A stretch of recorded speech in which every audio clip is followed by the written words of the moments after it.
Hi, I'm Dr. Katherine Y. Brown, and welcome to today's episode of Wellness Wednesdays with Tea and Seal. Today in our virtual studio, I am excited to introduce you to Kristin Clarkson. Welcome, Kristin. Thank you. Thank you for having me. I'm excited to be here. Excited to have you here. And I want to make sure that I say congratulations on your journey. You're almost complete with your doctoral degree, and that is a huge accomplishment. So we want to be the first to say congratulations on your journey. And we definitely want to hear once you're done. Absolutely. I will be screaming it from the rooftops, so don't you fret. Absolutely. So listen, I have the opportunity to work with you as we do work in the community as it relates to COVID-19. But for our viewers around the world, I'd like you to share your background, what you do, and just about your COVID-19 superpowers. All right. Well, as you stated, my name is Kristin Clarkson. I currently serve as the director of the Congregational Health and Education Network, which we abbreviate and call CHIN. I came to Nashville way back in 2004 to go to college at Fisk University, and that sparked my love for health and healthcare and health services. I pursued my master's in health administration from Walden University, and that is where I am pursuing my doctorate degree in public health. As you stated, I am almost done. I am so excited about that. But I am taking what I'm learning and applying it to my day-to-day role as the director of CHIN. So what we do in conjunction with Tennessee SEAL and many of our other community partners is utilize our network of over 100 churches in the Nashville community to help reduce health disparities among the African-American population. So during COVID, we hosted, we have a great membership. We have a very active membership in that program in our network. And they allowed us to host vaccination pods at their churches so that we could actually reach people in the communities that they were in and kind of get past some of that misinformation, kind of overcome some of that fear of the vaccine and get over 1,000 people vaccinated at the height of the pandemic. So we are really excited about that. Absolutely. What brought you to CHIN? Because you have a very diverse background. I originally started working at Nashville General Hospital. So Nashville General Hospital is very connected to CHIN. And as I worked in a more patient care setting, I was looking for a way to be more in the community. I love people. I loved interfacing with our patients, but I was like, how can I specifically really find myself in a position to be out in the community, to meet the people where they're at? And who's our current advisor and the director of spiritual care here at the hospital, Reverend Lee, came and plucked me out of obscurity there. and he brought me into CHIN, and I absolutely love the work that CHIN does, and I'm sticking with it for the long haul. It was just really wonderful to have CHIN understand that the church is part of our culture. It's part of the African-American psyche. It's a great place for people to go and learn what they need. It's a pillar in the community and has been since, we started having church way back centuries ago, so it's really a great spot for people to get the information they need and get connected to the resources. Absolutely. So, all right, so many things I want to talk to you about and so little time.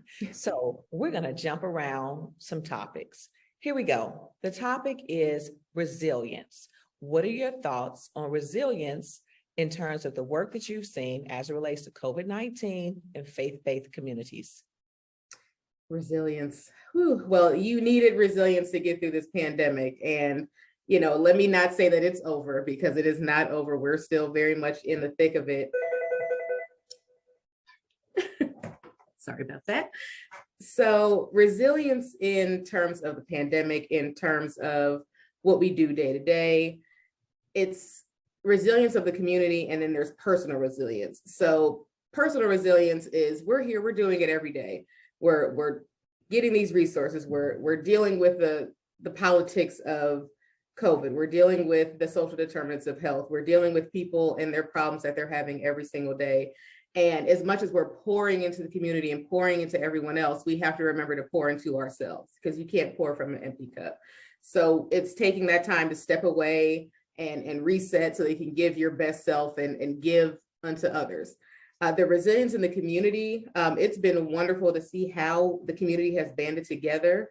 It's wonderful to see how they support one another, how they support us, and how we really see those gaps and try to fill those gaps in the community with the resources that are available, with funding, with information, with access to healthcare, all of that, just to see how people were so downtrodden and so beat down, but they look to each other and look to these wonderful resources we have here in the Nashville community to come together. So, all right, we're jumping to wellness. So what does wellness mean to you now?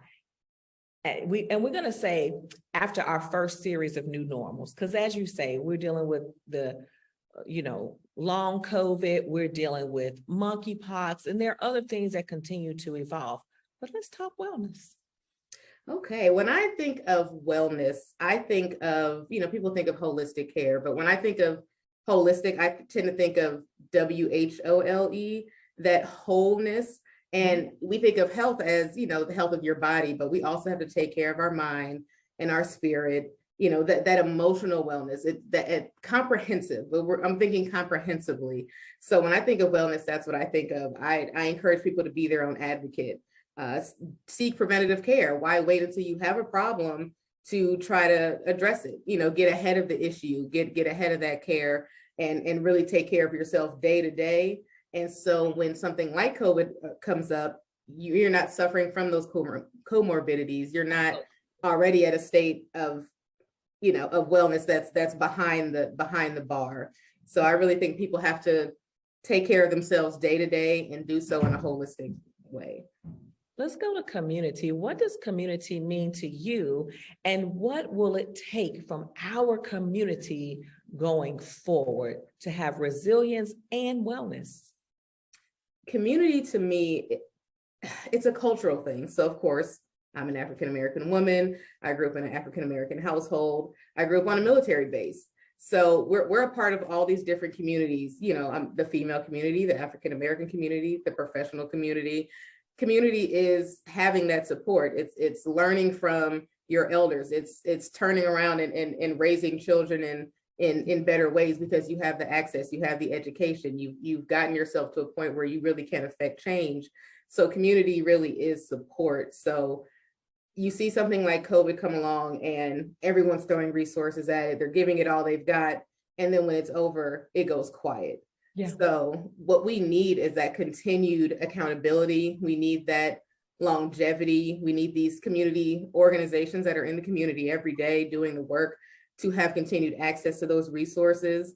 And we just need to be able to keep those connections. We don't want it to dry up. So community is coming together. Again, I work in a faith-based organization. So we tell people, hey, you're going to Bible study and you want to affect your wellness. When everyone comes together, walk a few laps around the church parking lot together. If you're going to a barbecue, replace that one case of soda with one case of water. Just make that small change, but do it together with your community so that you're not alone. It becomes less of an insurmountable goal. What is one, when we think about people, they say the big audacious goal, what was your huge goal that you accomplished during COVID-19 and you go back and you say, wow, we did that? I would say, especially in terms of COVID, it was overcoming that distrust that we naturally have in the healthcare system and getting people past the hump of vaccination. So of course, when the vaccine came out, there was a lot of political conversations, there were a lot of cultural conversations, and there was a lot of fear. So the fact that we were able to work with other community organizations and provide culturally competent care and information that really targeted and addressed the issues that face the Black and Brown communities so that they felt empowered and educated to make that decision to get vaccinated, that was a major goal for us. So being able to do that made me so happy, and just to keep our people healthy so that we didn't suffer from the worst outcomes like we do with everything else in healthcare. Absolutely. I love that response. So today is September 28th, Mhm. 2022. And I like to say that from time to time on Wellness Wednesdays, because this is a stamp in time. Yes, indeed. What does the future look like for you? And I mean, I want you to think about the broad level or even upcoming events, but what is the future of Chin? But also, what's the future of Kristin Clarkson? Okay, we'll start with Chin. So the future of Chin, we are continuing to push out into the community. We are hiring more people, more community health workers to get out into these churches and to really deliver care that they need. No two churches are the same. So you may have a church that's got an older congregation and they need more information on health insurance or Medicare or just access to services. And you have some churches that have a huge youth ministry and they're looking for more educational resources. So we're going out and providing them with what they need, connecting them to these resources that are there. So Chen is continuing to help with the issue of job loss that came with COVID. And we're providing rent and mortgage assistance via some of our partners. So we've to date provided over $200,000 of rent and mortgage assistance for our congregants. So we're moving forward, and thank you, and just making sure that we can continue to provide them the services that they need. For me, I am continuing on my PhD journey. I am in the writing stage and trying to keep my sanity as far as that's concerned. And also, I just celebrated a birthday this past weekend, so I'm still enjoying and celebrating. Me too. Thank you. Blessed to see another year, and I am pushing forward and just taking the steps to hit my own goals while also hitting the goals for our organization. Absolutely. Now tell our viewers how they can get in contact with you, email, websites, whatever you have, social media pages. I want to hear all about it. Yes, ma'am. Well, in order to reach us here at Chen, we do have a website, which is www.chennashville.com. You can also follow us on Facebook at Chen Nashville, Instagram and Twitter, all at Chen Nashville. And all of those, you hit a contact button, they all come to me. So if you want to reach me, that's how you reach me. You reach me through Chen and I will respond and we can move forward with whatever it is that you may need. Or if you just want to say hello, I take hellos as well. Yay, they can say hello to you. They can do everything. So all things Chen Nashville. You made it really easy for people Absolutely. to get in touch. Very good. Well, listen, I want you to know, anytime you come on Wellness Wednesdays with me, you are officially part of our Wellness Wednesdays family, and you are welcome to come back anytime. Absolutely. Thank you so much for having me. I love the work you're doing, and just keep striving and keep thriving out here. Absolutely. We're going to share all of your contact information below for our viewers around the world. We want you to like this message, to share this message, even consider sharing this episode of Wellness Wednesdays with your congregation so that they too can meet Kristin Clarkson and hear about the work of Chen. So stay connected because they are connecting communities. Until next time, I am Dr. Katherine Y. Brown, your host, and I look forward to continuing these conversations with amazing leaders like Kristin on Wellness Wednesdays. Until next time, have a great day, friends. Bye. Thank you, Kristin. You are absolutely amazing. This was wonderful.